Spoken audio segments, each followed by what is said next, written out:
Hello, everyone. Hey, y'all. Welcome to Book Witches with a B. This is our season finale. Yes, of Quicksilver. Sad, but exciting because the end of this book is crazy. It is crazy. I'm Orja.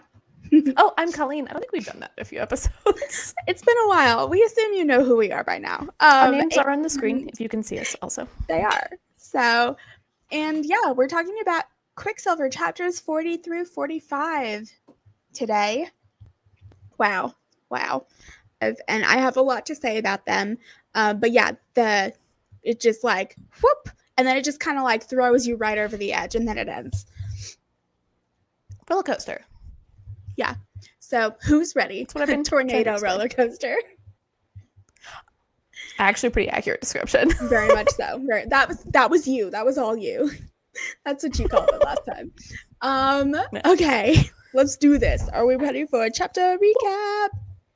Woo! Chapter recap.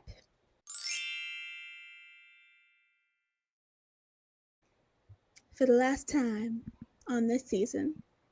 I was like, don't say the last time. We have other books to do. We have a lot more coming up, so don't worry. We do. Okay, chapter 40. So, if you'll remember, we left off with the guardian heron is there in Gilithry. And he's like, come through this portal. And I'm going to say this right now because it's going to be important later. He says something about let the games begin. And I was trying to guess what post-apocalyptic novel this was going to be like. And I'm just going to say it right now. I was right on my third try. You were. Yes. There really is kind of like the big three. There's only three. Yeah. It took me 3, but I did it. Okay, so She goes through the portal. It's ripping her apart. She gets to the other side. Chapter 40. Fisher kneels at the foot of the dais, defeated and covered in blood. On the dais, Malcolm sits, flanked by Belicon and Madra. Ha! I'm filled with glee at being right. We now learn that the 3 are siblings. Belicon, despite long blaming Fisher's father, has always known that it was Madra who closed the Quicksilver gates.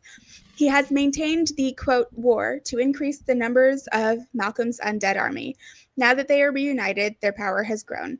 Malcolm releases Fisher from the oath that has prevented him from speaking about what happened at Gilithry a century prior.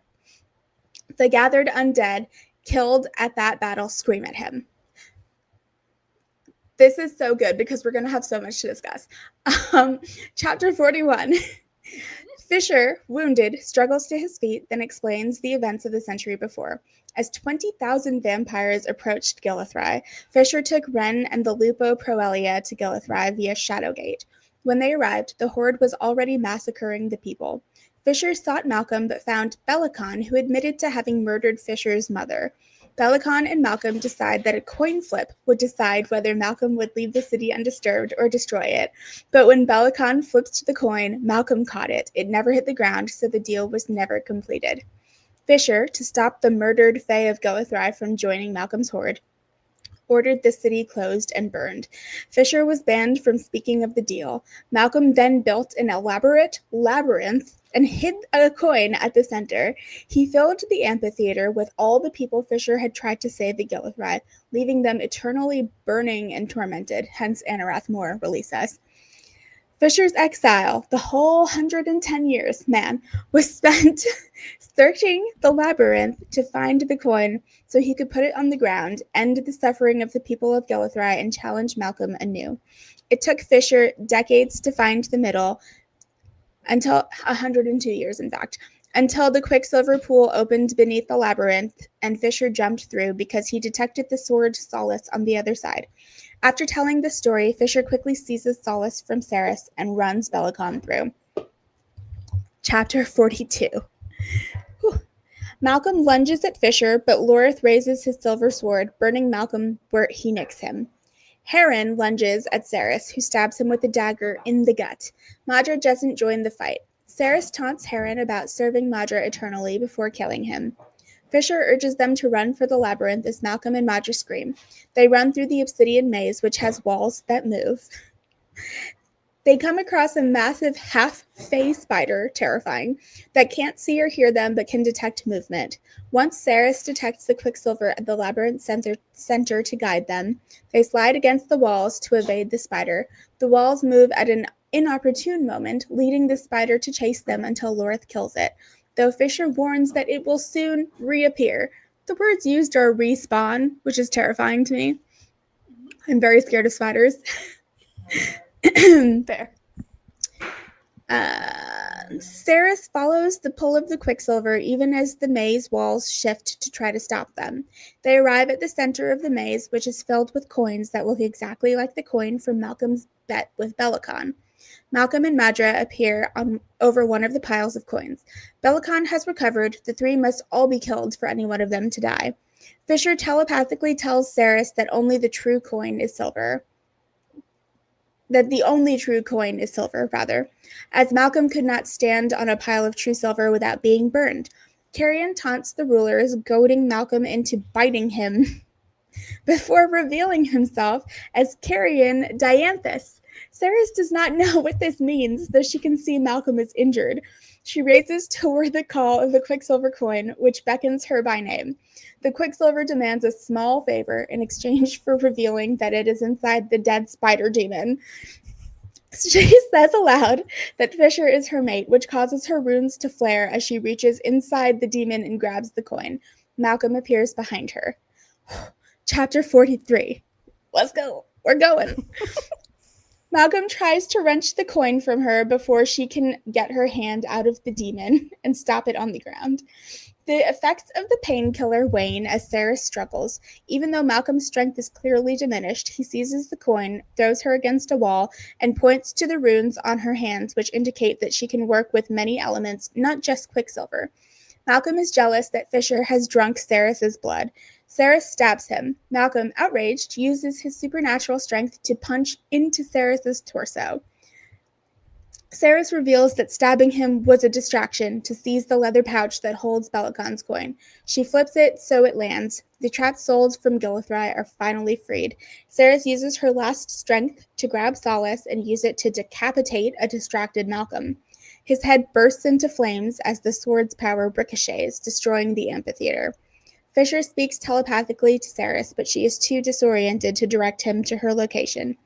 Madra escapes through the Quicksilver gate. Lorith is fighting Bellicon, his sword's power renewed. Ceres briefly faints, walking to Fisher and Taladeus. Fisher wishes to save her as he did Lorith, but Ceres forbids him from doing so, as a second soul donation would kill him. Taladeus, who speaks familiarly with Fisher, offers to turn her immortal. He is sufficiently powerful to do so, but hid his ability from Malcolm. As she dies, Fisher tells Taladeus that Ceres agreed to the change, though she has not done so. Chapter 44. Here we go. Oh boy. Ceres, I know. Ceres hears a strange voice in her mind. It asks her about fate, calling her the peace that must come after Fisher's storm. The voice asks if she wishes to remain in Avelia despite brewing troubles. Ceres does. The Quicksilver, the source of the voice, requests an audience with Ceres as its favor. When she agrees, an invisible tether that holds her to the Quicksilver pulls her toward the labyrinth's center, like flailing through the air. Where did it go? She is yanked into the pool of Quicksilver. Ceres wakes to two young women debating if she is alive or dead. They reveal themselves to be twin Corcoran gods, Baal and Mithin. They bring a stunned Ceres to meet their father, Zareth, the god of chaos, the one that no one wants to look at. He calls Fisher his champion and tasks Ceres with resetting the balance and clearing the way for what is to come, quote. He shows her a tree of fate with one blackened limb. He quickly cuts off the limb and informs Ceres that this destroyed many realms, ending billions of lives. Zareth explains that Ceres' alchemist skills are not unique. However, he found it intriguing that she and Kingfisher are fated, so he swayed fate to ensure they were born in different realms. Ceres was originally meant to be Fae. Even with the distance, fate aligned to bring them together. Zareth meddled because their meeting will lead to the death of an entire universe. Zareth tried to avoid this, but was unsuccessful. Nevertheless, He does foresee a potential victory where Ceres and Fisher fight together to save the universe. He plans to sever her from the tapestry of the universe so that none of the other gods who prefer to see the universe restart can interfere with her life. Ceres balks at the pressure of saving the universe, but Zareth points out she need only live as she wishes and that this is the only way to save Fisher. She agrees to be transformed, quote, into something that has never been seen before. And then he shoves her into the Quicksilver pool. Which brings us to chapter 45, the end of the book. Ceres floats in the darkness until she sees a bird that reminds her of Fisher. She wakes in a strange bed and vomits. Taladeus confirms this is normal when transitioning into a vampire, though Ceres seems to be half fae, half vampire. Taladeus has blocked her memories to spare her pain, but he reveals them at her request, showing not only her death and conversation with Zareth, but the days of excruciating pain that followed. When he was first turned and forced to serve Malcolm, Taladeus feared immortality. Now free, he is uncertain what he wants from his life. Ceres scolds Carrion, now in his fae form, for not telling her that he was fae royalty. Fisher's father hid Carrion from Balicon by taking him to Silverin. Carrion has lived in Silverin for 1,000 years. He was immune to Malcolm's venom because Carrion's ancestor created the original blood curse. Lorith tells Ceres of Everlane's survival and Balicon's escape. Fisher worries that he did the wrong thing by telling Taladeus to transform Ceres. Ceres is uncertain.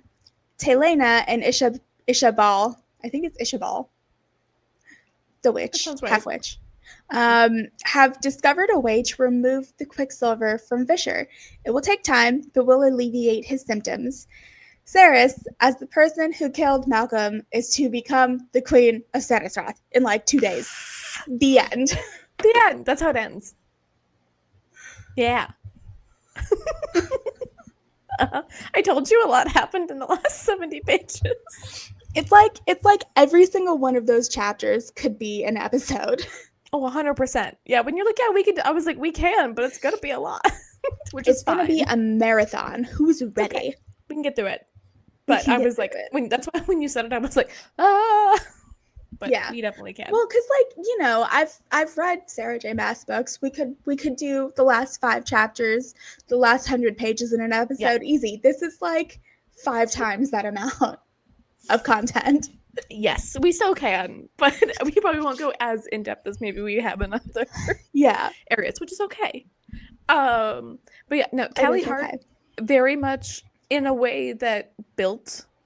Like, people always make fun of Sarah J. Maas books for, like, everything, it's nothing until the end. I do think she did that, but in, like, in a different way.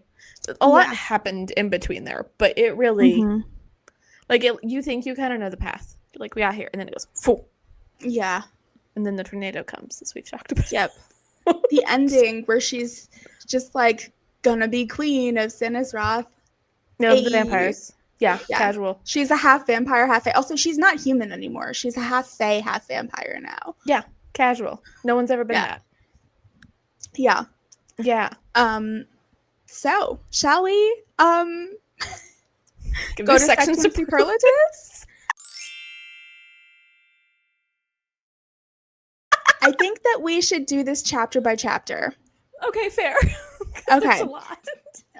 Let's tackle the drama queen of each chapter first, shall we? Okay. Yes. Okay. Drama queen of chapter 40. I'm gonna say it's Malcolm. Malcolm, or honestly Belicon, he is such a little twerp. I will say Belicon. I kind of expected Madra. Was not expecting Belicon to be there. To be honest, I think that's the same chapter. If not, it's close. It is. Yeah. No, 100% agree. I think Malcolm is very theatrical, but Belicon is like, yeah, he's a twerp. He is the worst. Malcolm is like a theater kid, and Belicon is he peaked in high school football guy that doesn't know what to do with his life. Correct. He's the peaked in high school football guy who like did one show in drama for some reason and was like, I'm cool. I'm not saying people who play football all peaked in high school. That's not what I'm saying. We all know the guy.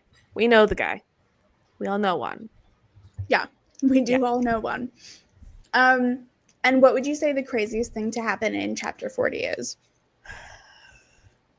So the spider? Is that when the spider appears? Or is that when Carrie reveals that he's hold on a second. Let me go back to this. I can't remember what happened in Okay, so chapter 40 is where we find out that all of the people screaming Anarath Moore of Gilithry are dead. Oh, that. Yeah. No, that. I think that's the craziest thing. Yeah, that's haunting. Haunting. Yeah. Whew, it's rough. Also, it now, like, it makes sense to me why the Quicksilver in Kingfisher is also screaming Anarath Moore, is because it's from Gilithry. Yes, well, it's also what he's hearing. I do think it definitely reflects you as a person, but yeah. Okay, chapter 41 is where we hear the story. We hear about the deal. Yeah. Drama queen. I don't know. I feel like it's still... Anytime Malcolm opens his mouth, it's always Malcolm. It is. He talks a lot in this section. He's very like, are you going to tell them? Tell them now. They're going to hate you. Yeah. And like, they definitely don't. They don't hate him. No one hates him. Yeah.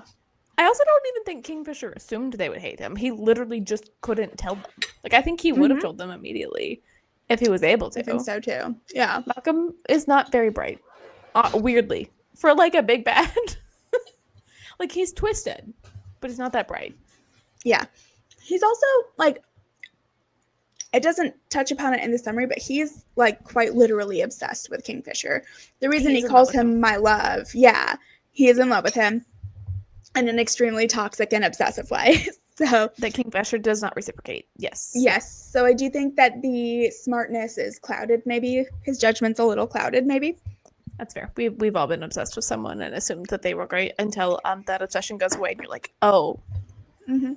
Oh no. Yeah. But in Malcolm's case, it's like never gonna end. Yeah, well, he always thinks he's right, so that'll do it. I think the craziest thing to happen is learning of the deal. Yeah, that all of this is based on a coin flip. It's all based on a coin flip. The entire time that he was, quote, in exile, he was just roaming this deadly labyrinth. Which is why he was exiled, and also why we never learned why he was exiled. I mean, they blamed it on the fire, but no one else seemed to care. So, like, clearly it was something else besides that. Yeah. Man, 102 years trying to find the center of the labyrinth, and then another 8 years just trying to find the coin. I think probably accounts for his madness way more than the Quicksilver. Oh, 100%. He literally is the definition of doing the same thing every day and expecting a different result, which is the definition of insanity. I get it. He was given the rules of the game. The Kingfisher. The game was rigged. Why did you assume that the rules were going to be... I think by the time he figured out the rules were rigged, he was kind of too far gone. I think so too. But yeah. Yes, very, very. But the deal itself, very tricksy. That feels very Fae. It is incredibly Fae in my mind. Yeah. Like very much in this like type of Fae, 100%. Very much like you thought you could make a deal with me, boy. It's like that old grandpa's like, you thought you could make a deal with me, boy, or like the army captain. You know what I mean? That like he's a little too full of himself and does something dumb. Totally. Okay, chapter 42 is where like basically all hell breaks loose. They're all kind of they're all taunting each other. And then they run into the maze. Got you. And then they face the spider thing. Oh yeah, spider thing. Yeah, and then they make it out and then carry it. Oh my god, so much happens in chapter 42. They make it out. Carrie starts taunting Malcolm, who has appeared in the center of the labyrinth. Malcolm takes a big old drink from him. Somehow Carrion's not dead, and Malcolm seems to be very severely injured from it. Ceres leaves them to go and find the Quicksilver coin that's in the dead body of the terrifying demon spider thing. Oh, wow. And then declares Fisher her mate. All of that happens in chapter 42. That's a hard chapter. So, drama queen of the section, I'm just gonna put this out there. I think it's Carrion. Oh, I was gonna be like, it's 100% Carrion. Especially like when you don't know he's Fae, right? Mm-hmm. And he's just like, look at me. Look at me. And Malcolm's just like, I actually think Malcolm would have been obsessed with Carrion if he was given. I think he would have liked Carrion more than Kingfisher. Because Carrion's just so, like, Carrion has the same, I'm assuming they're related, right? Because it says he started the blood curse. I'm going to assume they're, because, like, it makes sense. The, like, showman and bravado-ship of it all, very much the same. I don't think that they're of the same bloodline. I don't think they're related. I think this bloodline with Malcolm, Belicon, and Madra is, like, they, like, usurped the throne. Oh, okay. I think. Makes sense. So, because, like, his line created the blood curse to punish the others. Got you. Okay. I don't think I processed why they created it. It was just like, it's there. And I was like, cool.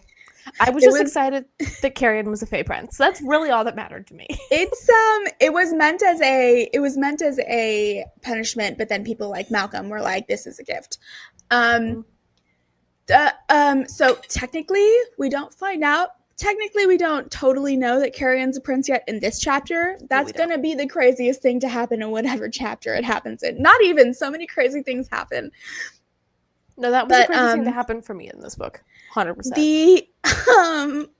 The craziest thing to happen for me in this section was that after they had escaped the scary demon spider and made it to the center, Ceres had to go back and reach into the dead spider's mouth before it realived itself to get the coin. That, I would have died.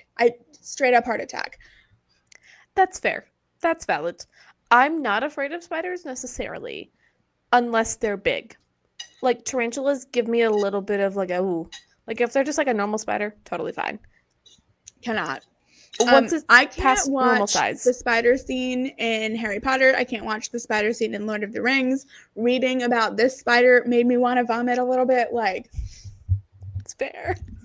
Can't do it. Fair. This is also the chapter that I texted Colleen. It's Maze Runner! Or just running. So I told her to react mostly for me.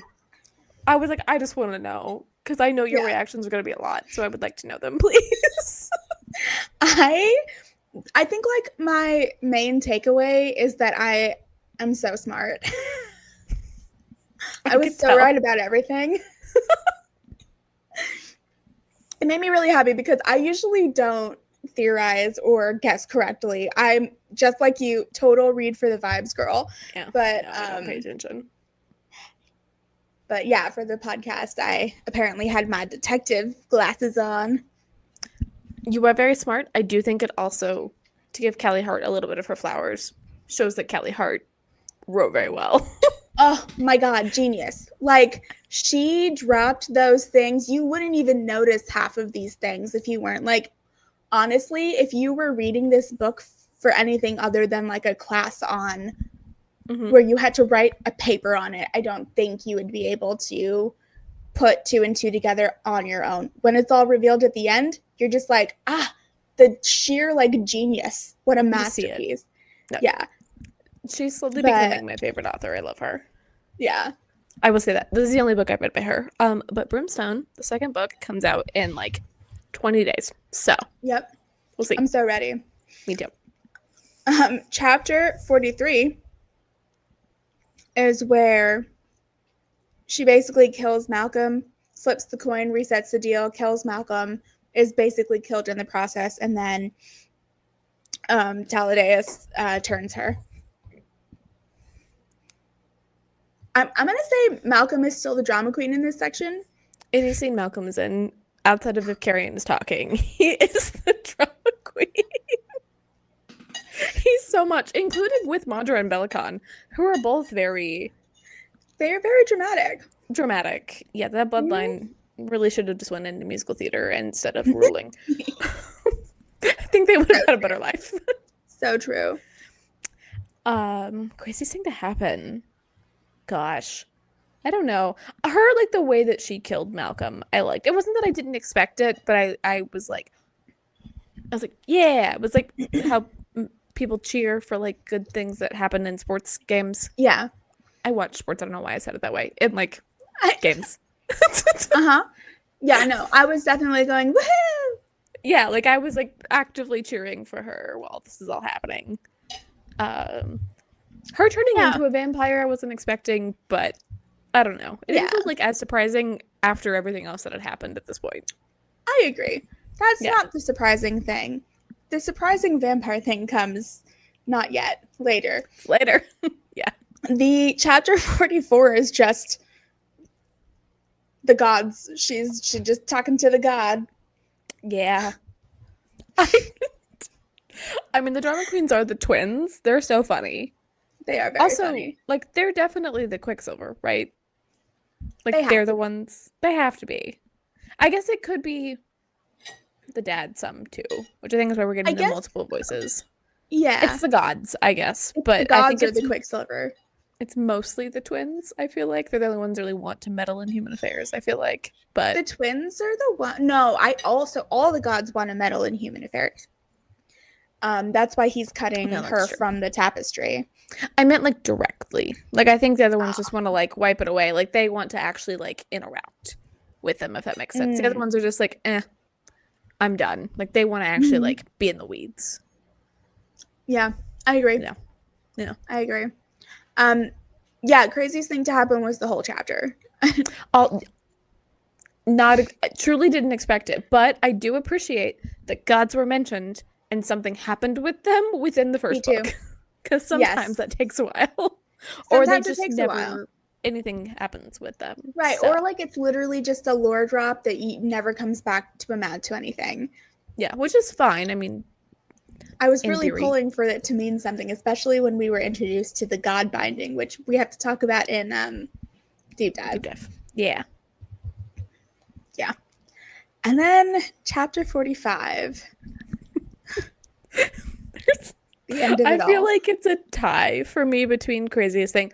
Drama queen. I don't know. It's not. I'm going to say Carrion, and I'll tell you why. Okay. Because of the entire interaction where she's just like, you didn't tell me you're a Fae Prince. And he's like, eh. And she's like, you slept with me. And he was like, and? He's like, yeah. And? He's like, why do you think I'm so good at it? Sleeping with Kingfisher a whole bunch. She was like, but I knew that he was thousands of years old and a Fae. I thought you were my age. In Carrion's mind, they were the same age. If that's at all helpful. It is. I feel like Teledeus might be just a little bit of the drama queen of the section. Just a little bit. He's a little like... He's like the emo dramatic. Which, I mean, he's had a tragic. He has. It's fair. But he's very like... I'm picturing him very much like Damon-esque, where he's like... Or like... I've been sending over to these TikToks where this guy is recreating all of Ed Westwick and Westwick's Chuck Bass things. I'm picturing Chuck Bass, like sauntering into the room like Chuck Bass and like leaning up against a wall. He is, in my mind, Teledeus is Chuck Bass, which means if he's a good character in the next book, I might like him a lot. He like saunters in, leans. He's like, yeah, I wiped your memory. She's like, give it back. You're like, all right, I tried to help you. Like he's Have just fun. Like, yeah. He's like, eh. So smelling his bouquet of flowers. Yeah. Yes. So in my mind, he's like a mopey dramatic. Carrion's the like, look at me. Very princely of him to be. Although honestly, pretty impressed with his ability to be able to blend into normal society. Yeah. Seriously. Somewhat. So for the record, he was glamoured into human form. I just meant personality-wise. more But than yeah, like glamoring. Yeah, so like he was like raised, I think he was a literal child, and he was raised in Zilverin, and then by the time he met Ceres, which if we're gonna talk about like ain't that like a man, like men mature slower than women do, like him and Ceres are the exact same age in maturity. 100%. Yeah, 100%. Yeah. Which I mean, it's so funny. But it's so true. So does that mean, because how old is Kingfisher? Kingfisher's, he's like 1500, 1800. So Kingfisher is older than Carrion. That's what I was trying to figure out. Yeah, he is. Age-wise. So, okay. I think so. I don't think, I'll have to look back at the ages. I don't think he's that much older than Carrion. I didn't think he was either. Like, Carrion's still I think Carrion's, adult, but yeah. Yeah, I was like curious about the age gaps there, because like in my mind, Lorith and Carrion are the same age, and Kingfisher's older. Yeah, that's kind of what I'm getting. He has the older brother. Yeah, and like Rin's up there as well. Like Rin's a little bit older, same age as Kingfisher. Yeah, I agree. And then yes, craziest thing to happen. My absolute favorite freaking ending I've ever consumed. Hey, you died a human. Now you're half fae, half vampire. Oh, by the way, you're also queen of this kingdom now. Yep. This kingdom of vampires. Have fun. Yeah. And we don't know if they're going to accept you or not. Like, truly. Like, I mean, she has to kind of accept it, I guess. So maybe they just like, she has to be, she's going to be coronated. I get the idea that, like, Stannis Roth is like, this is protocol, so you must be coronated. Yeah. What's going to happen after that? Literally no one knows. Also, so just for, like, I guess my brain to remember, are Belicon and Madra still alive? They are. Yes, Malcolm's the only they one both that's get dead. away. Okay, cool. I think that quip about having to kill all of them to kill any one of them was like ego. I also feel like it's ego, but maybe not. Yeah. Maybe they literally have a life force connection. I don't know. Maybe, although Malcolm is very dead, though. That's true. We think his head was burned. No, that's true. I wouldn't. I'm just used to people returning from the dead. Death in my mind is not the ending of a character. So I've been binging Pretty Little Liars. For any of you who have seen it, no one who's dead is ever actually dead on that show. Actually dead. So I get it. It is very much a CW thing, because the other thing I was thinking of, well, that's not a CW, it's ABC, but like, Vampire Diaries, literally never dead. Supernatural, never dead. Never dead, yeah. Yeah. That's so true. That was but in my mind, Pretty Little Liars should have been a CW show. I think it was like an ABC show, wasn't it? It was an ABC show. It definitely should have been a CW show. I think it would have been better if it was the CW. It's still good from what I've seen of it, but I think some of the like it is dramatic so bits. Wildly unhinged. It makes me, I love it so much. It's so funny. To read since the book, you need to read the books. Okay. So I've not ever seen all of the show, but I liked the books a lot. Spencer, in the books is incredible. I think she's kind of annoying in the show. She's incredible in the books. I will try. Hannah's my favorite in the show. She's just so funny. I will try my best. They aged them up for the TV show, so they're like 16 and 17 in the TV show, and in the book, I think they're like 14 and 15. I did read them in middle school, but I don't think I was supposed to. But I was very, not that I wasn't supposed to. I was an advanced reader, so they let me check out the like slightly older books. Thing, but so like in the show, when Allison is getting up to all of her no good business and like sleeping around and doing all of these like absolutely crazy things, she's 15. But in the books, she's supposed to be like 13 doing all of that. And I'm like, I don't know about that. That is fair. I have not read them as an adult. I will say. I also don't know if like I think she's probably still doing a little bit of the same thing, but I'm sure they aged it up for the show too. So I will try, but I don't know if I'm going to be able to read about middle schoolers doing things. That's fair. I don't remember that being a point, to be honest with you, and I was pretty sheltered in middle school, and I feel like I remember these books being scandalous. I don't remember it being that scandalous. Yeah. So, I don't know. Again, Well, I was 13 when I read these. yeah, So I'll have to try. I'll try to read it. I'll try my best. Okay, well, those are our section superlatives. Woo! A lot of crazy stuff. A lot of crazy things. Would you like to do a Colleen's Corner? We can. I actually figured out while we were talking because I couldn't quite pinpoint one, but I got it. So, all right, I'm ready. Let's go to Colleen's Corner. Corner, woo! Okay, fate. I want to talk about fate as a theme. So we've talked a lot about fate in different books. In Fae books, they're very common. I've established this. I like the idea of fate. I think for a lot of people, it freaks them out. It's comforting to me. Fate doesn't freak me out, by any means.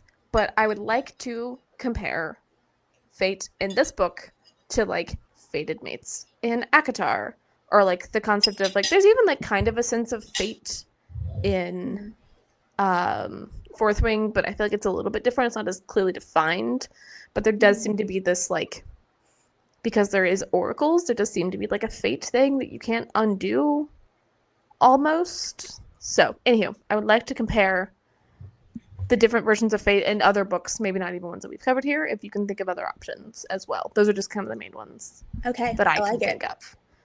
So ACOTAR, I feel like almost all of the fate is based around love.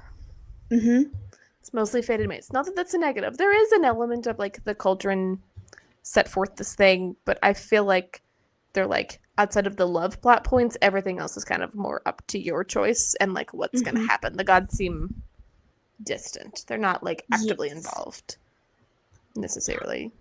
I agree with that. I think the only time that she deviates from that is literally with Nesta in a Court of Silver Flames. I think she then starts to bring fate more into it because I think at that point in time she's trying to tie the universes together. Because fate is very much a thing in Throne of Glass. So like this is going to be a little bit of spoilers for different things. If you've not read Throne of Glass, highly recommend it. It's genuinely my favorite Sarah J. Maas series. It's so good. Yeah.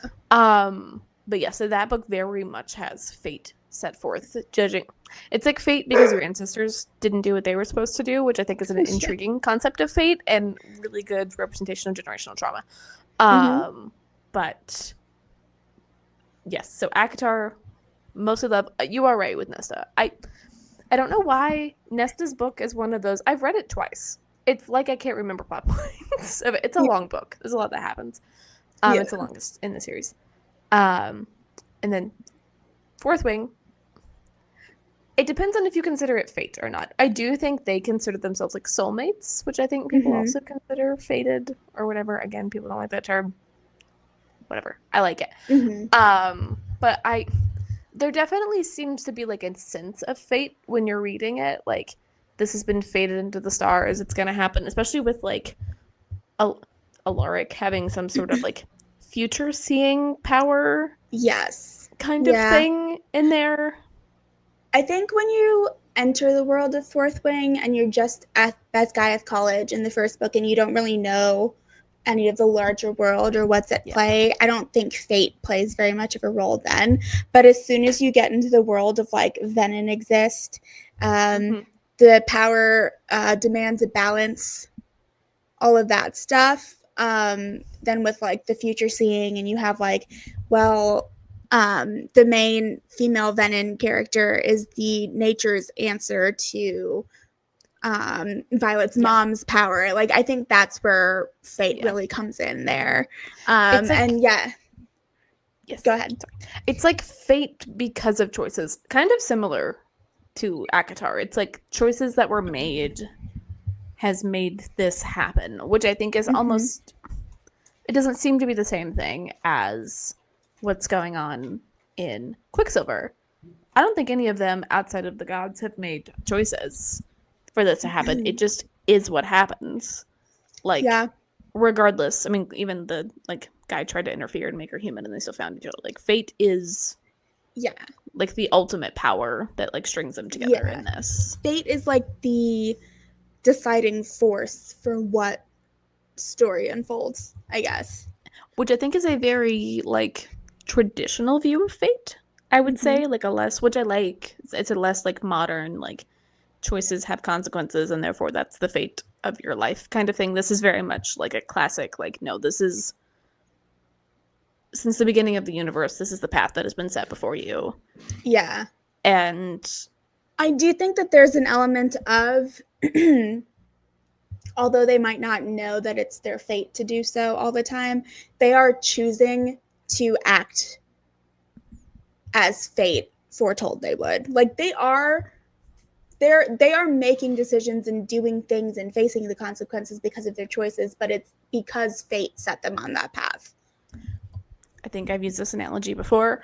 This is one that's been told to me for different reasons. Fate is like a river. You're going to end up down the river regardless. How you choose to get down that river is the free will element of it. You can be in the boat, you can be out of the boat, you can be swimming along the river. Doesn't matter. You're going to end up where you're going to end up, but the choices that you make will determine the journey that you take to get there. Yes, and what you're like when you get to the end also. Correct. You could be very comfortable chilling in the boat. You could be a little bit up by the rapids. You could be a little nauseous if you get a little seasick. You know, there's a lot of options, right? There's a lot of options, but you're still going to get to that end point. You're getting to the bank, wherever the end of the river is, or whatever. I don't know, to the ocean. I guess depends on the river, I guess. But no, I like that. I definitely think that Quicksilver follows that path a lot. Which path, I actually think this is something we surprisingly haven't talked a lot about on this podcast. Is Harry Potter, Sure. Because I mean, beloved book series for me. I started reading it when I was in elementary school. Huge part of my life. I obviously have some issues with it now, given things that have come to light, without getting too specific or political, because that's not what we're here for. But the fate of the fate system that's in Harry Potter is very much the same thing. It's like fate places Voldemort on the path and Harry on the path, and they make whatever decisions they're going to make, but they're still getting to that point at the end where it's them two facing each other on the battlefield and one of them has to win. I think it's a very, which I think is, it makes it feel very like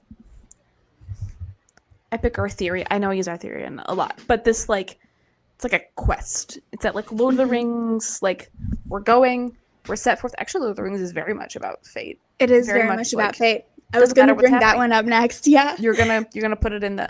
I know we talk about Lord of the Rings a lot. For me, so what? We love Lord of the Rings. It's fine. Is what my life growing up. So I didn't read the books till I was older, but I did see all of the movies on the midnight release. I was like 5. Does not matter. Me and my family were sat in that movie theater. So very much. That's why I bring it up so much. But yeah, very much about fate, and they talk about it and like they wrestle with that idea of it a lot, which I also find interesting, and I'm kind of curious if they end up doing that a little bit in this, because like, we haven't had time for them to really talk about it, because like they also both know this info now. Also, Kingfisher knew all of this. Yes, I think that was missed. Kingfisher went to visit Zareth and the twins, and that first time that he went through the Quicksilver is why he has the madness. He went there. He was there. Yeah, that's why everyone thinks he's crazy. Which, I mean, he is. I also think the Annareth Moore thing is also a little bit what made him crazy. But, like... Which is why he flips off all of the... I'm just putting that together. He flips off all of the gods whenever he passes them. I would, too. It's because he knows. I just put that together. I didn't either. I didn't even think about that. Kingfisher is probably what I would do if I was... someone who found out that all of, except for like maybe 3 people who have control of the universe, want to kill my universe. Yeah. I would do the same. I would flip off every iconography of them I have seen. That makes so much more sense now. It does. His attitude towards like, I don't even know. His like fatalist feelings also make a lot more sense.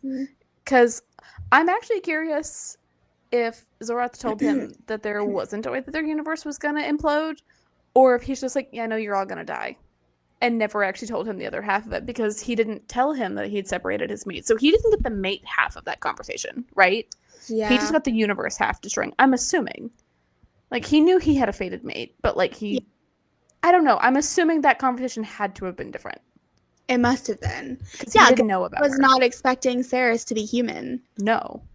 So, like, he is the god of chaos, but, like, even though he's the better of them, he still kind of sucks. The twins also suck, but, like, just because they're, like, young and spoiled.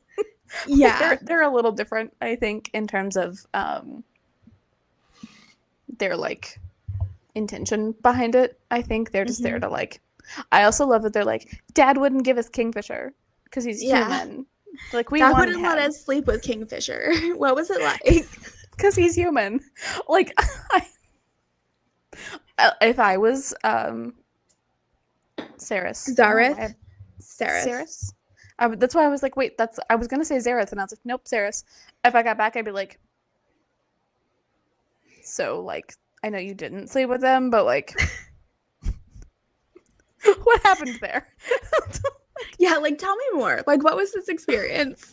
Like, did you flirt a little bit? Because, like, I know it's before you met me, but, like, it feels like a bold move to make. It does. I think Carrion would have flirted with them, hands down. I don't think that Kingfisher did. Regardless, I do think, though, Kingfisher talks about being similar to Carrion when he was younger. Like, I actually don't think Kingfisher and Carrion are that different. I think Kingfisher's just a little more scarred and a lot more traumatized. Yeah. Carrion, I think, is traumatized in a different way, but had some different avenues to kind of navigate what he was given a little bit more than Kingfisher had. At the base, extremely less scarred. Correct. Yes. So much less. Yeah. I do think because, like, Ceres mentions it a little bit, but hold on to the thought, because we're still in Colleen's corner and we're talking about fate. It's true. Hold on, write it down. I'll give you time. Cool. I wrote it down. Alrighty. Okay. Fate. I honestly mostly got through most of my fate comparisons. I think I bring it up a lot. I love the idea of fate. I love the concept of fate. I love the idea of soulmates. I think they exist. People can argue with me all they want. I don't care. I think all of it is so fascinating and interesting. I know a lot of people that have actually actively argued with me that they think that's controlling and not great. And I'm like, I think it's so cool. I think the idea of fate is so fascinating. And, like, I don't know, if I want to believe I have a purpose on this, like, spinning orb, let me believe I have a purpose. Yeah. Oh, I so fully believe in fate. I'm so with you on that. Yeah. I call it something slightly different from, like, a religious standpoint, but it's the same thing. It's considered fate, essentially. So I like the idea a lot. And I think it's very comforting. So I love fate, and we'll probably bring it up 20,000 more times in everything else that we read. I am hoping that fate is comforting in this book series. We'll see. I'm worried.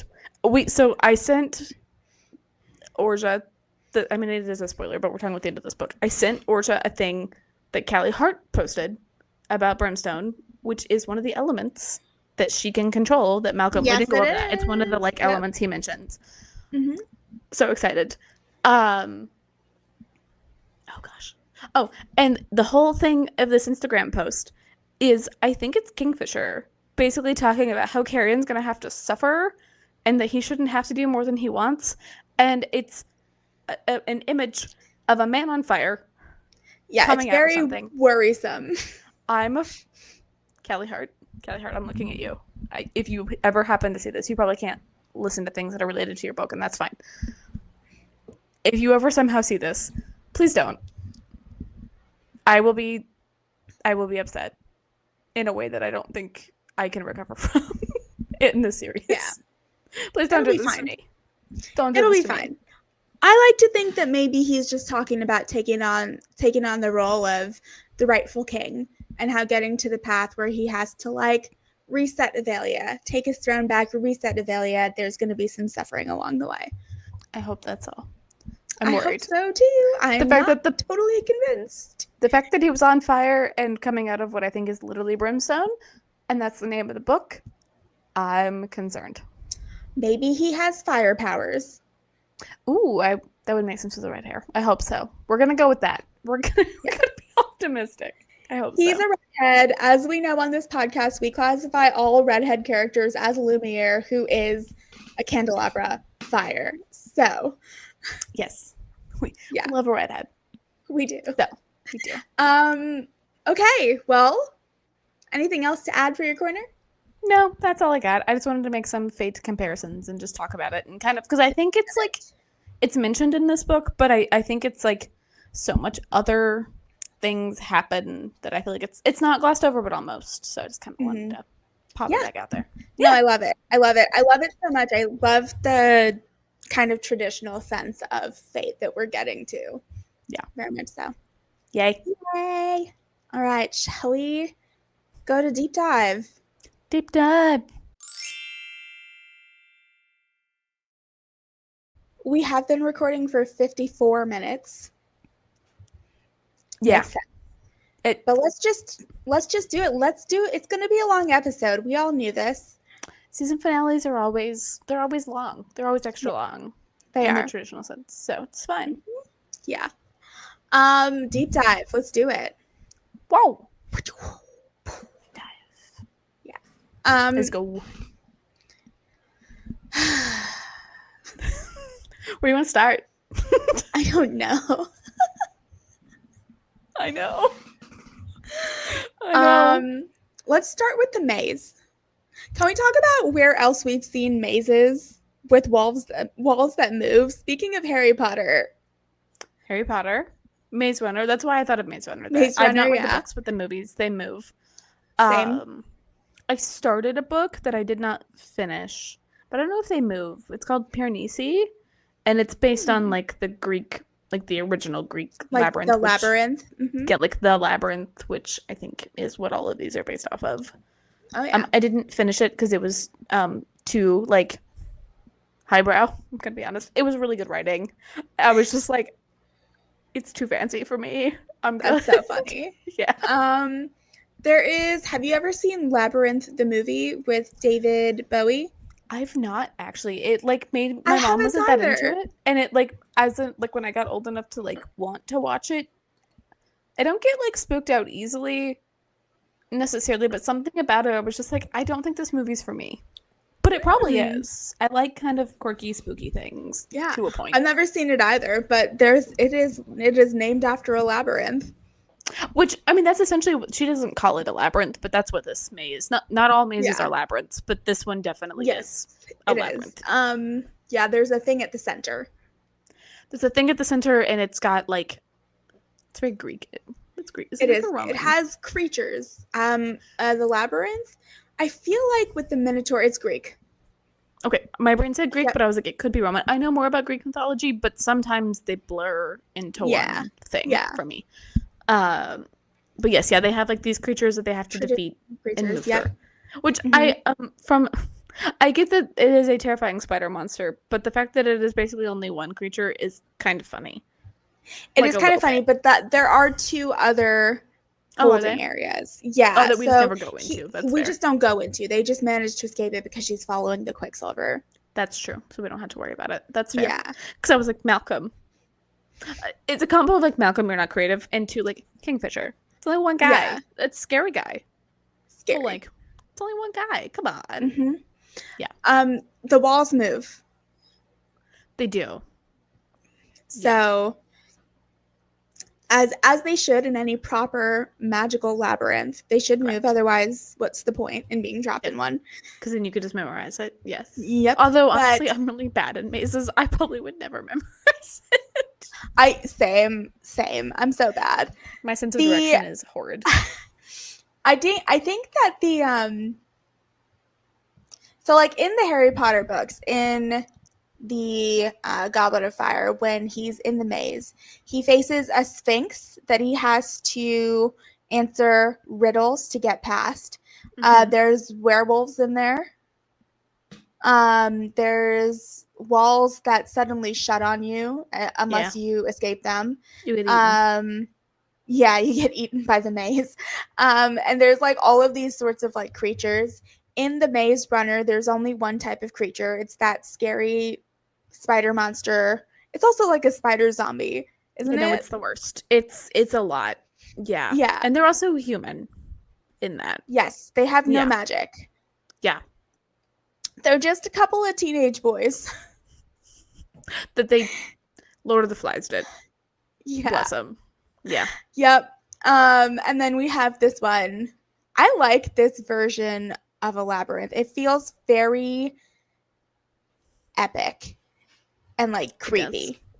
It feels very like it feels like a labyrinth, not just like a. It makes it feel very. Yeah, epic. Did you say epic? Like it's like the Odyssey or like one of those like an epic tale. It's in the epics. An epic tale. Yes. Yes. Yeah. Yeah. I agree. Let's talk about the labyrinth. Let's talk about the fact that he was in the center of the labyrinth for 8 years. Trying to find that damn coin. Kingfisher? At some point. You have to like I get it. But after 8 years you have to be like, especially because he was like, it's definitely not here. But I'm assuming Malcolm never came down, which makes me think so. That's when he realized he was like, I'm an idiot. Yeah, I think so too. I think he was like all of a sudden, no. Oh, here's a fun fact. So I haven't finished it, but we get a Kingfisher's point of view chapter. Which I haven't started. You should read it. It's his point of view when he's in the labyrinth in the center trying to find the coin. Oh, bless his soul. I won't spoil it then, but he definitely knew that the coin wasn't there.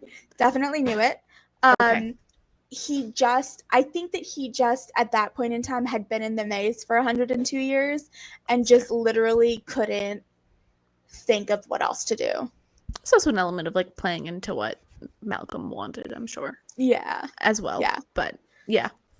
Fun fact, he didn't eat or drink or sleep for the entire 110 years either. It's because Malcolm made it so that he didn't have to. Oh. So he couldn't even sleep. Like he couldn't even he wasn't dying from starvation, lack of sleep, or thirst, but he was fully just in that singular state of being for 110 years. Oh. That's not in the extra chapter. That's in I just read this a couple days ago, so. Oh. Yeah. Yeah. Yeah, that's a lot. Not being able to escape it is its own type of like mind game. It is very easy to go insane. Like that's what causes insanity, not being able to escape reality. We all escape reality every day when we go to sleep. Correct. Some of us maybe more often than others. But yes. It's true. Yeah. Yeah. So that whole thing, wild. I feel like there's not much more to talk about. I think that it was a very fun villain play for Belicon to say, hey, if I flip this coin, whatever way it lands, it's either going to be this or that. And for Malcolm to just be like, just my now. Yes. It's one of those things where it's so funny to me that all of this is because of a coin flip. I know I've said that. But like the fate of this like kingdom is on a coin flip. It is very fey. They don't care about. It's just a game to them. You know what I mean? It's a game to them. It's just a game. I mean, they think that they're gods. The Triumvirate, Madra, Belicon, and Malcolm think that they're gods, basically. Which, from a certain standpoint, they kind of are, because I mean, the rest of them aren't interfering really in the same way. But I would be intrigued. I don't think they would necessarily care, but maybe if they thought it ended them. But I'd be intrigued to know how they would feel if they knew that, like, basically their actions ended the universe. Because I'm assuming it has to do with them. Yeah, it definitely does. Yeah. It definitely has to do with them. I don't think that they would believe it. I think that they would somehow think that there was a way for them to still reign over, you know what I mean? Whatever afterlife they find themselves in or whatever. The question, I don't know if you were involved in these discussions, but when Avengers Infinity Stones came out. Yes. And Thanos' whole thing is, I got the glove, I'm going to do this, kill unalive half the people in the universe, right? But in theory, there's a chance that when he does that, he himself disappears too. Correct. Right? So Thanos is a lawful evil. In his mind, yes. Yeah. Right? I think that the triumvirate is like chaotic evil. Yeah. I think that they wouldn't believe you if you told them that their actions were going to end them too. That's fair. I think the only way they would be motivated to do anything is if they thought they would end themselves. Like if they could somehow, because like they could care less if they survived and the universe burned. Yeah. Right. It's like, okay, universe is burned, we'll just go somewhere else and find a new. And if you could be like, no, you are also going to perish. That's the only way that they would change their minds. Yeah. Yeah, I think so too. I think they would still suck. I think they would just do different sucky things. Yeah. If that makes sense. Yeah. I could see Malcolm, if he didn't have like all of this like silliness, I could see him being a very good like Loki parallel. Yes, actually. Loki, if he didn't have a character growth arc, absolutely. Yeah. Very much so. Yeah. Yep. He was given a redeeming quality, which Loki is one of, like, Marvel Tom Hiddleston Loki is one of my favorite, like, ever things in I was just media. gonna joke that his redemption arc was just him being Tom Hiddleston, so real hot, but I know that that's not totally the case. I mean, kind of.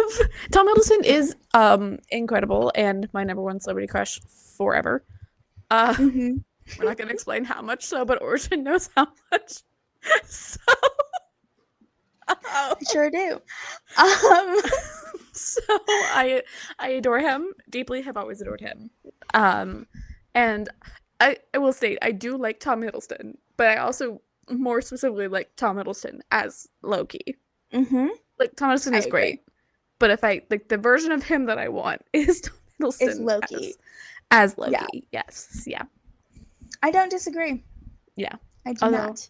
I haven't seen him in his Shakespeare. He studied classical Shakespeare, and he's done a couple of Shakespeare plays that I would like to see. But here another. Oh, always so hot in those. Anyways. Don't get distracted. It's fine. Anyways. Okay, what else do we want to talk about? Like we're not even close to the end. I mean, we haven't touched on like the eternal suffering of the thousands of people that were consistently burning for 108 years. I think it's 110. Yeah, 110 years. That is all of the people of Gilithry who he burned the city to the ground because they were all transitioning into feeders. Yeah, which is why he chose to kill them, because they were dying anyway. Like it wasn't they like were he already killed gone. them. Yeah, they were dead already. So he was just ending them so they didn't turn into zombie vampires. Yes. Honestly, just kill me. If I'm about to turn into a feeder, just kill me. I have stated this many times. If a zombie apocalypse happens, I'm dead. I don't want to live. Yeah. I don't want to be here. I will never be The Walking Dead. That will never be my life. I will just. I can't even watch The Walking Dead. I did. Yeah. It's good. I just like can't. Any it zombie, scares me. Anything. I have no. I guess if you believe in the concept of soul, I highly doubt their souls are still in their bodies. But there is something horrifying about like. There has to be some sort of brain activity. So what I imagine is essentially like you're in a coma. Mm-hmm. And you're stuck in your body, but it's doing everything and you can't stop it. And that is... I can't. That's not what scares me about them. They just scare me. Zombies just terrify me. I can't with them. They're terrifying. I think I've said this before. My... Joel was like, last Halloween when we were in freaking Jersey... I told him that zombies scare me, and then we proceeded to somehow watch all of the zombie movies for Halloween. It was the worst Halloween I've ever had. But he was like, oh, we can watch Shaun of the Dead. Shaun of the Dead is a parody. The zombies aren't even really scary in that. I couldn't get through Shaun of the Dead, we had to stop like a quarter of the way through because I was like, I am so anxious right now. I can't do this. And we did end up watching the rest of it, but like in daylight. That's fair. I don't like watching any scary movie in the dark. Regardless of if it's like not actually scary. Like, yeah. The only time I've ever had like a similar experience to that was it's different but similar. There was a guy in college that I liked. His favorite movie was American Psycho. I know that's a red flag. Don't judge me. I know. I'm sorry. Don't listen to my face. You were in college. It's fine. He dressed up as this character. And like so many men talk about this movie, right? Like our freshman year, he dressed up as this character.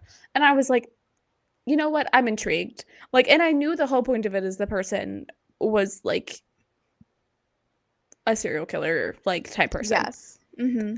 I was alone when I decided to watch this. We had recently moved to St. Louis. I was staying here because I had to work and my family was gone. I'm in a new city in an area that I don't know anyone. Right? I don't know why. I used to listen to true crime stuff all the time, so I assumed I would be fine. Absolutely not. No. I couldn't even get like 30 minutes into this film, and I was like, I turned it off and started baking because I needed to put something positive back into the world and into myself by the end of it. I was like, I can't do this. It was awful. Yeah, that sounds about right. Don't watch Cannot do it. You can if you want to. You have free will. Do what you want. I will not. But more recently, last week, Joel has been like kind of warming me up, like literally for the entire time I've known him. He's kind of been like, Scream is like one of the best movie franchises in the world.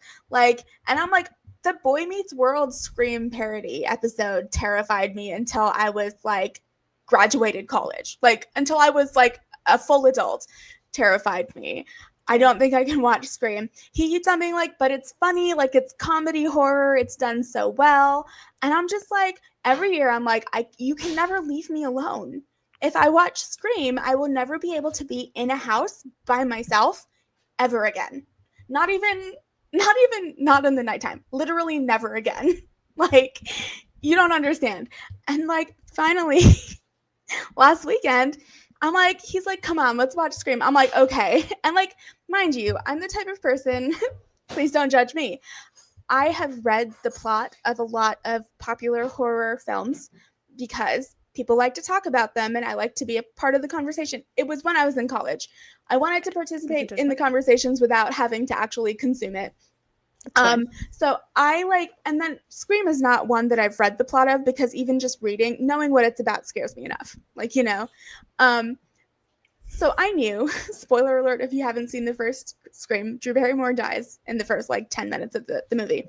Yeah. We are watching this movie. I am sitting there. I can't even look at the screen. I think we got to like her death and then like maybe 5 minutes after her death. And I was like, Joel, I can't believe you thought that I could handle this. I cannot believe you thought I could handle this. We had to turn it off after 15 minutes. I was like, I am never watching another scary movie again. I hope you know. It's fair. I do like Scream, but I watched it with people. And I'm going to be honest, it has really, really hot Matthew Lillard and Skeet Ulrich. It sure does. And I was so focused on how hot they were that I really didn't notice like the rest of it. Fun fact, I guessed that, spoilers for Scream, I didn't know who the killers were because, again, not interested in that movie franchise. But I guessed that it was Skeet when he came on screen. I was like, that's the killer. And then Matthew Lillard came on screen. I was like, maybe that's the killer. And Joel was like, you guessed them both immediately. I'm good. Thanks. And I was like, well, yeah, there's something not quite right about either of those. Don't Fear the Reaper is literally playing when Skeet comes on screen for the first time.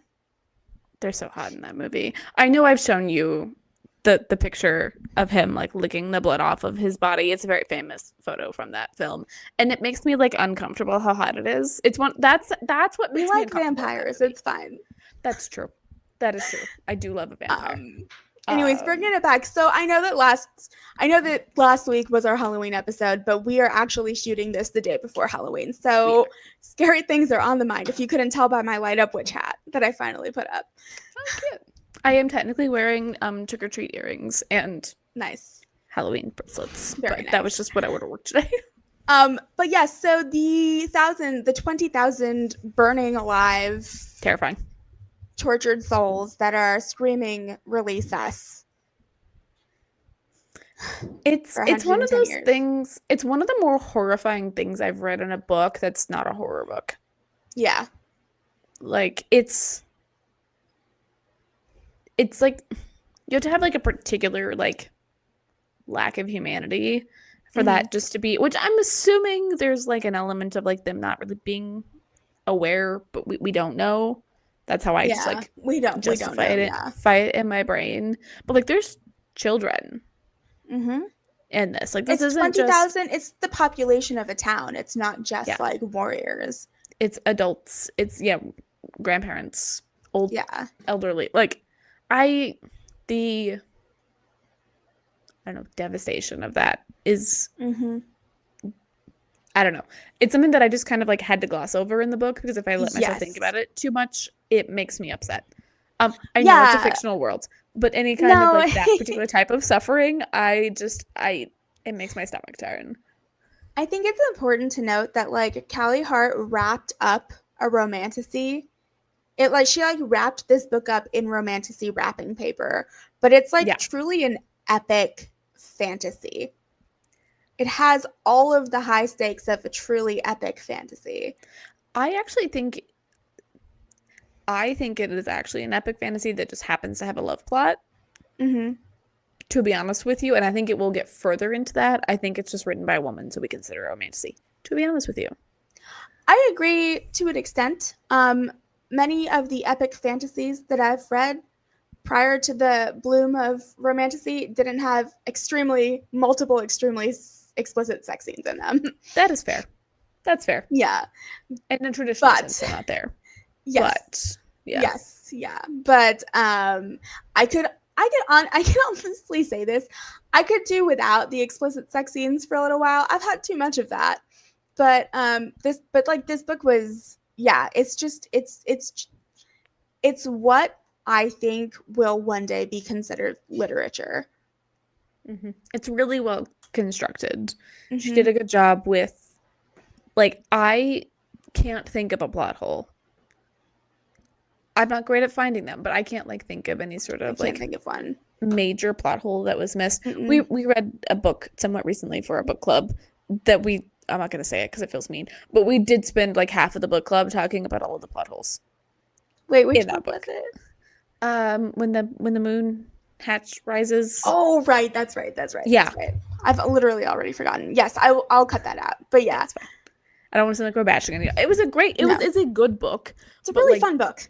There was very clearly it was one of their first books. I don't think this is Callie Hart's first one. I've not read anything else. I was gonna ask. Yeah. By her, I don't think it is. I think because it's like unless they put the New York Times bestseller thing on top of it after it was printed. I don't know, but that's at the top of like all of her.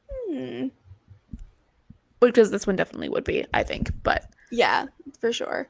I think that we should skip ahead because we've talked about fate. I feel like we've talked about the gods enough.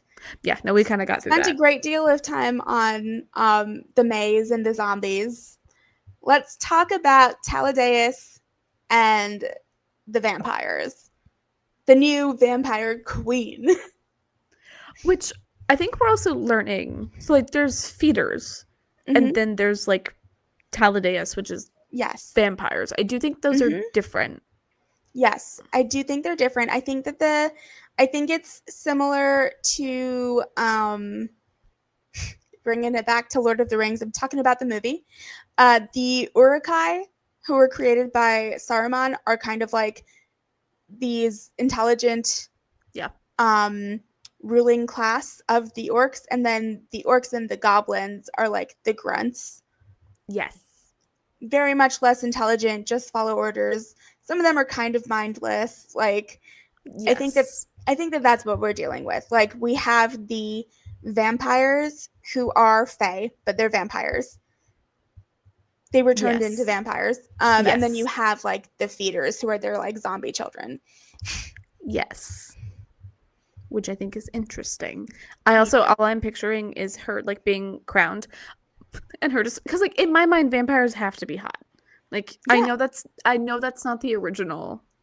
Like, the original vampire was like all puffy and gross. I get it. But in my mind, I can't imagine being like, you're walking up, you're being crowned, and you look out at your kingdom and you're just like, everyone's so hot. Like, I feel like that would be like weird to process. We don't know. So like, also, yes. Also, the territory is Sanisroth.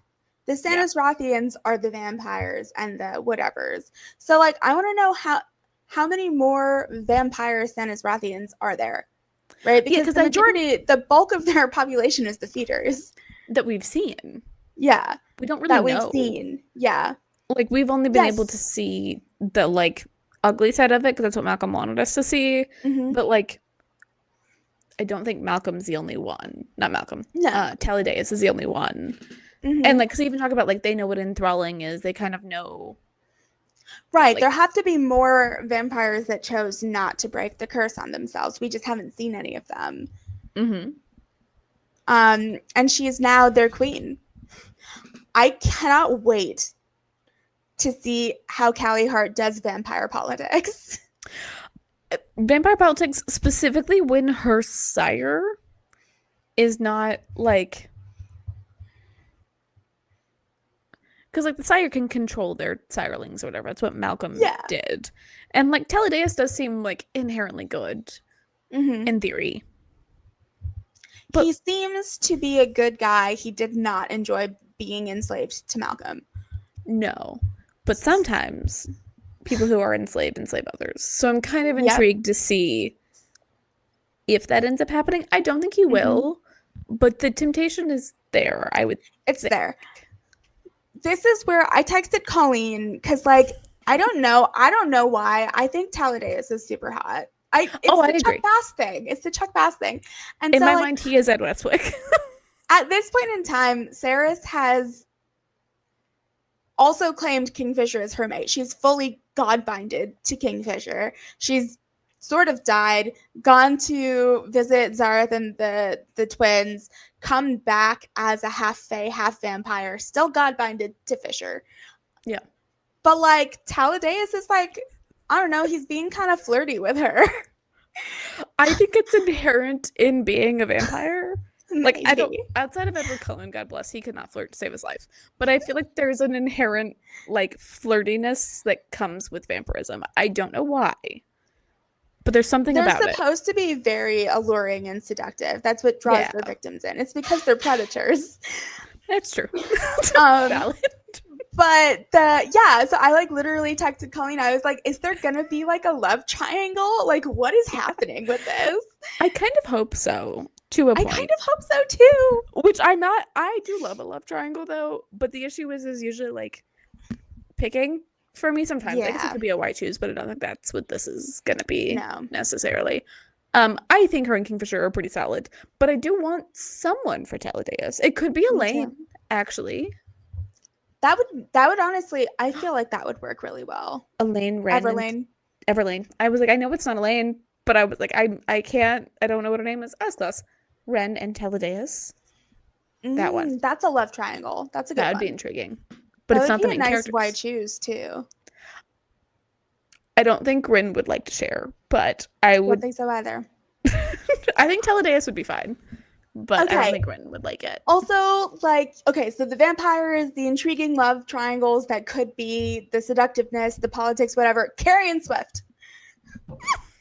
He's fae. He's a king. Or like he's a king. He's a prince. He's not been crowned yet, but he's a king. Danya's gonna eat her damn words. I cannot wait. That was the first thing I texted Orsha. She was like, he's a king. And I'm like, Danya's gonna eat all of her words. She's gonna hate everything about that she's done and said to any of them. And they're both going to be royalty. They are both royalty. Oh my god, that's so true. Because she's going to be... How fitting. Because I feel like they're both kind of royalty in the third, honestly. 100%. They're kind of that, like, swaggery... Saris and Carrion are the same person. Carrion's clearly just been alive longer. Like, it wouldn't surprise me if Saris was alive longer and didn't have a fated mate if she didn't become a little bit more like Carrion. to be honest. No, I very agree. similar. Yeah, he's a fae. He's God. It's just like, wow. That explains, like, going back. I can't believe how well you held it together, honestly. Because, like, I know. Going back through, like, all of our discussions this whole book long, and I'm just like, Carrion is just so casual about all of this. Like, not surprised about anything that's going on around him. Like, what in the world? And you're just like, oh, he's a smuggler. Oh, he's Carrion. And I was like, yeah, totally. No. You were lying to me so well. Thank you. I'm like a little actress when I need to be. Brilliant. Some of it I didn't remember until later, to be honest with you, as we got into it. Like, when he was like, yeah, I have this, like, fae book about my family. And I was like, wait. Which also explains why he can, like, sleep through battles. You know, all of it.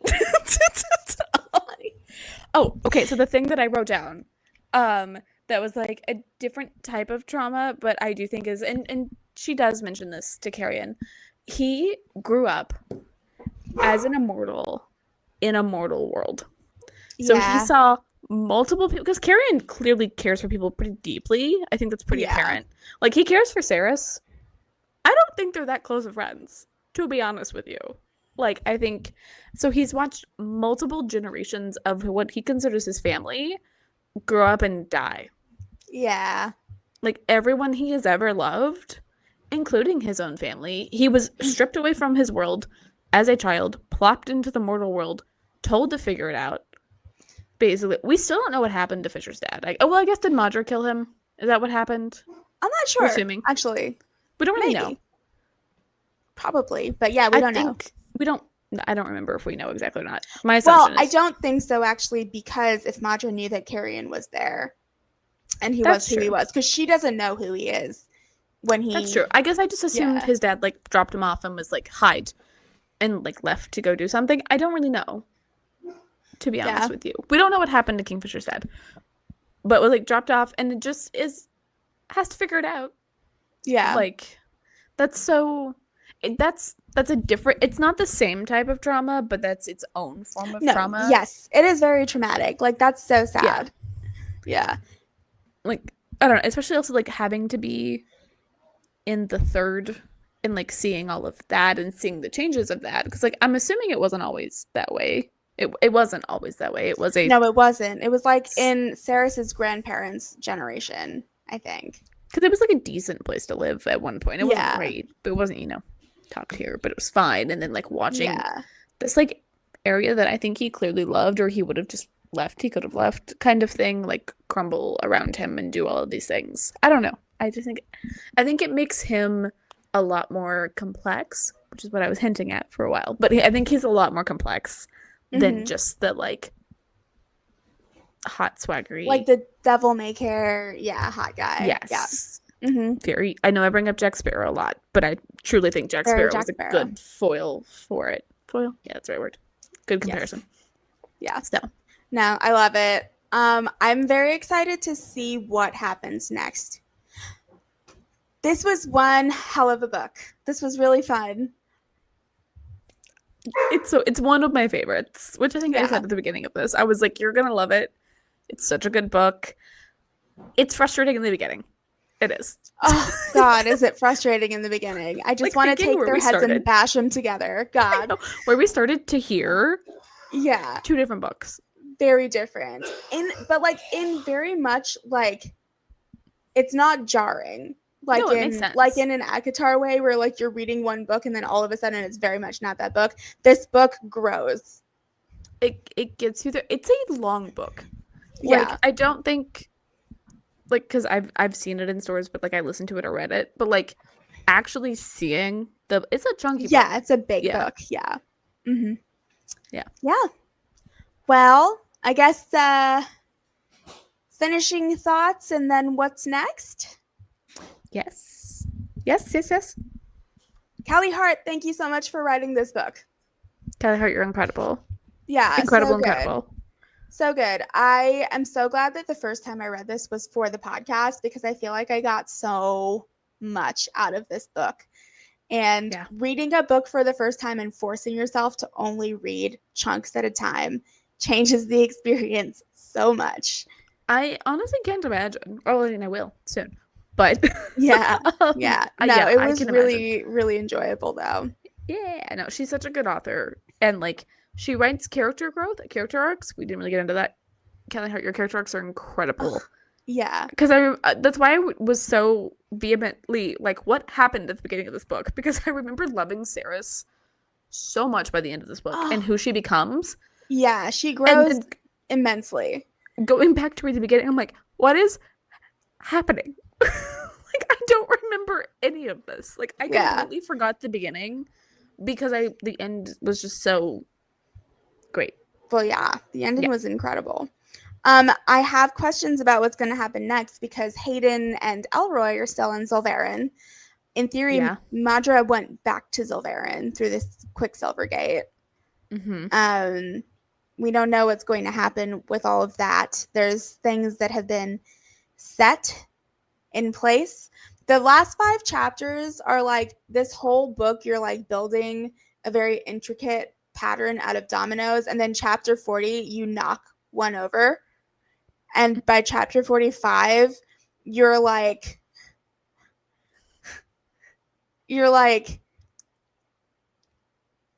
halfway through the pattern revealing itself, kind of. Yep. But like one was out of place and so it stopped. So we're going to have to like, I feel like in book 2, we're going to have to pick everything back up and set it all down. And then, yeah. I like that. Mm-hmm. It's because I also like watching those videos. So I get you. Yeah, those are really fun. They are fun. Speaking of what's next. Yes. Which one do you want to talk about first? Let's talk about Jurassic Park. I'm not done with it yet, but yes.